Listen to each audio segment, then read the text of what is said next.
তার পা টিপে টিপে পাশের ঘরের দরজায় গিয়ে উঁকি মারল। একটা সন্ডামার্কা লোকের হাতের থাবা চেপে রয়েছে শুয়ে থাকা বৃদ্ধের মুখে। বৃদ্ধটার হাত পা খাটের সঙ্গে বাঁধা।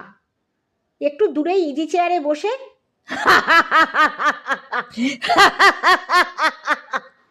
খিলখিল করে হাসছে গোল আলুর মতো দেখতে একটা লোক। লোকটা বলছে, কেটে টুকরো টুকরো করে তিস্তায় ভাসিয়ে দেব। আমার সঙ্গে চালাকি? অষ্টধাতুর ব্রজগোপালের মূর্তিটা কোথায়? এখনো সুযোগ দিচ্ছি, বলে ফেলো। আমি জানি না বাবা, তুমি তো তোমার মায়ের শ্রাদ্ধের সময় আসনি। এলে তখনই জানতে পারতে। ওর মৃত্যুর দুদিন আগে থেকেই মূর্তিটা নেই। সেই শোকে সেই সতীলক্ষ্মী হাত ফেল করলেন। সন্ডামার্কা হাত সরাতে কোকিয়ে কোকিয়ে বললেন বৃদ্ধ।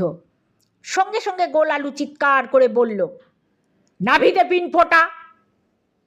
সন্ডামার্কা হুকুম তামিল করতেই আবার চিৎকার, আবার মুখ চেপে ধরা। গোল আলু এবার রেগে গেছে। ব্রজগোপালের অষ্টধাতু টাতু সব বাজে, ফালতু, আইওয়াস। ওর পেটের মধ্যে ছিল দামি হিরে। অনেক দিন আগে মুঘলদের কাছ থেকে ডাকাতি করে ওটা পেয়েছিল আমার পূর্বপুরুষ। পেয়ে লুকিয়ে রেখেছিল জিনিসটা ব্রজগোপালের পেটে। তুমি ছাড়া কেউ এ বাড়িতে থাকে না, অতএব না বলা পর্যন্ত তোমায় আমি ছাড়ছি না। এসব কাণ্ড দেখে যজ্ঞেশ্বর বুঝল ভুল জায়গায় সে এসে পড়েছে। হাতের কাছে যা পাবে তাই নিয়ে কেটে পড়লেই বুদ্ধিমানের কাজ হবে। সে চটপট একটা আলমারি খুলল, জামা কাপড়ের ঠাসা। হঠাৎ তার মনে হলো বড্ড বেশি লোভী হয়ে পড়েছে। ওই সন্ডামার্কার লোকটার হাতে পড়লে তার 12টা বেজে যাবে। সে দ্রুত ব্যালকনিতে বেরিয়ে এলো।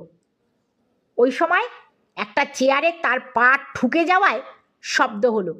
সঙ্গে সঙ্গে ভেতর থেকে গোল আলু চিৎকার করে উঠল, কে কে ওখানে? আর কোনো দিকে না তাকিয়ে পাইপের নিচে নেমে বাগান পেরিয়ে পাঁচিল ডিঙিয়ে পালিয়ে এসেছে যজ্ঞেশ্বর। অর্জুনের বেশ লাগছিল একজন চোরের আত্মকাহিনী শুনতে। এবার বলল,